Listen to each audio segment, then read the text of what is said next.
halaccin sanya kaya waɗanda suka ɗame jiki ko suka matse jiki game da 'yan mata musamman lokacin da ake cikin hidima ta biki, shin ya halatta ko bai halatta ba?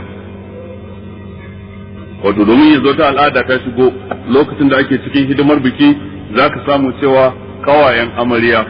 ko dangin amarya yayyanta da kannanta sukan yi anko kaya iri ɗaya, kuma galibi sukan je a ɗinka masa kaya ne waɗanda za su matse jikinsu ta yadda komai na bayyana a jikinsu, sun ɗame su sun matse su ta yadda wata ba za ta iya zama ko tashi da wannan tufafin ba, tufafin ma na iya yagewa. To hakikanin gaskiya wannan kaya su ne waɗanda hadisin manzon Allah ke gaskata a kansu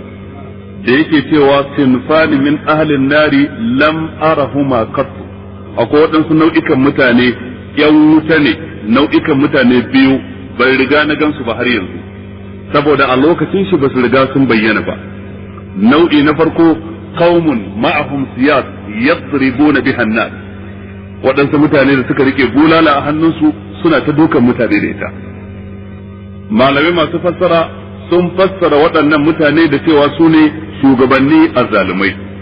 waɗanda suka rike makogaran talakawa, suka rike dukiyar ƙasa, suka mayar da ita tasu, suka gallaza wa al'umma, suka ki sarrafa dukiyar ta hanyar duk abin da ya shafi gata ga talaka ko gyaran hanyoyin mutane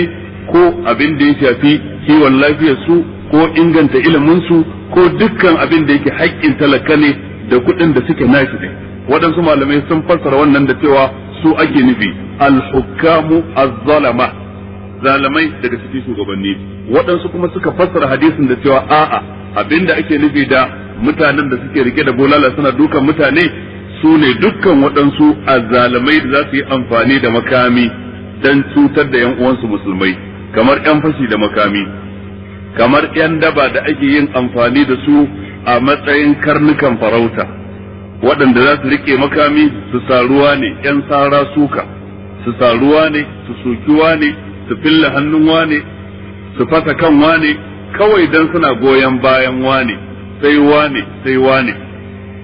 To waɗannan su ne qaumun ma'ahum siyatun yadribuna biha an-nas. Manzo Allah ya nassanta cikin hadisi cewa ƴan wuta ne. Daga nan na biyu daga cikin nau'ikan mutanen wa nisa'un kasiyatun 'ariyat ma'ilatun mumilat ru'usuhunna ka asnimatil bukhtil ma'ilati. Manzo Allah ce da kuma mata waɗanda suke kasiyatun, ga su da tufafi amma kuma ariya a tsirarar, domin tufafin ba su suturce jikinsu ba, tufafin ba su rufe inda yawa jaba ya mace ta rufe a jikinta ba.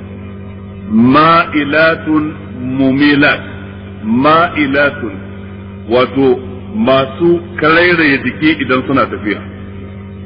wato irin tafiyar da za ta ja hankalin dukkan wanda ya kalle su, irin tafiyar da za su farauci zuciyar dukkan wani ɗa namiji wanda ke da sha'awa.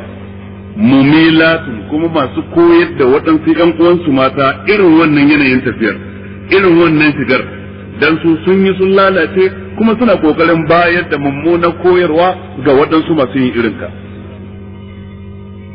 Ru'usuhunna ka asnimatil buqtil ma'ila, manzo Allah ce kawunan su kai ka ce to zan raƙumi ne.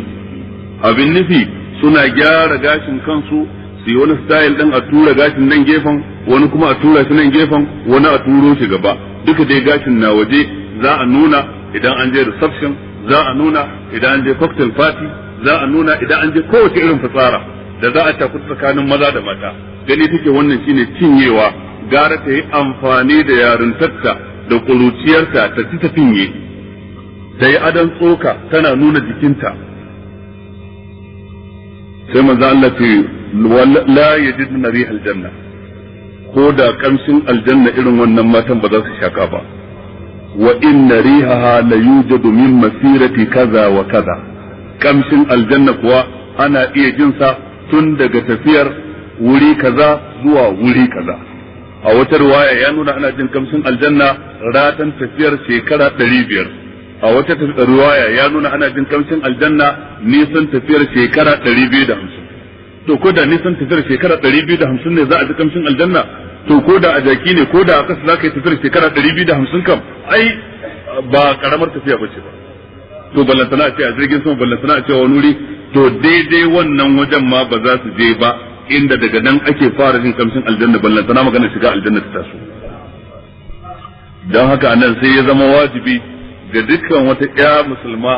mai son tsira gobe lahira mai son ta kubuta daga azabar Allah ta kame kanta ta suturce jikinta ta daina bayyana tsiraitinta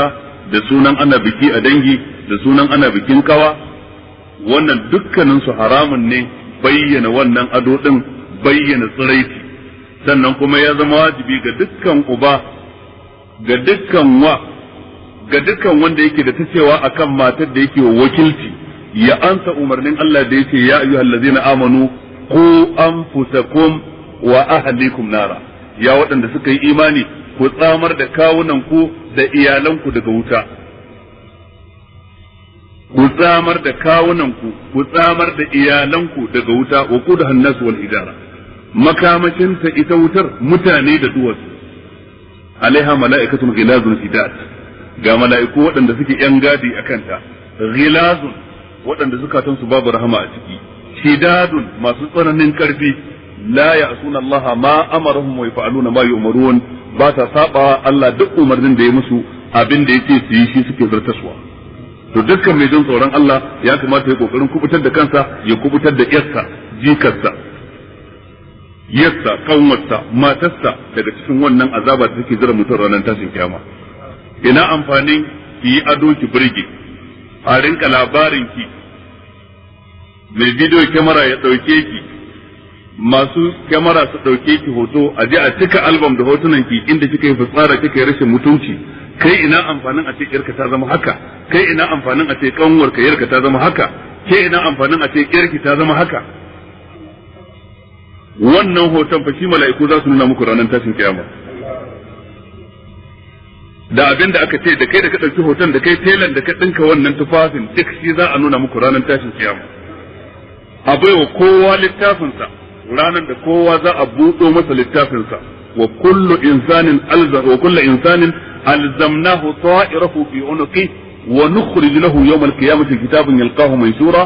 اقرأ كتابك كفى بنفسك اليوم عليك حسيبا من اهتدى فإنما يهتدي لنفسه ومن ضل فإنما يضل عليها ولا تزر وازرة وزر أخرى وما كنا معذبين حتى نبعث رسولا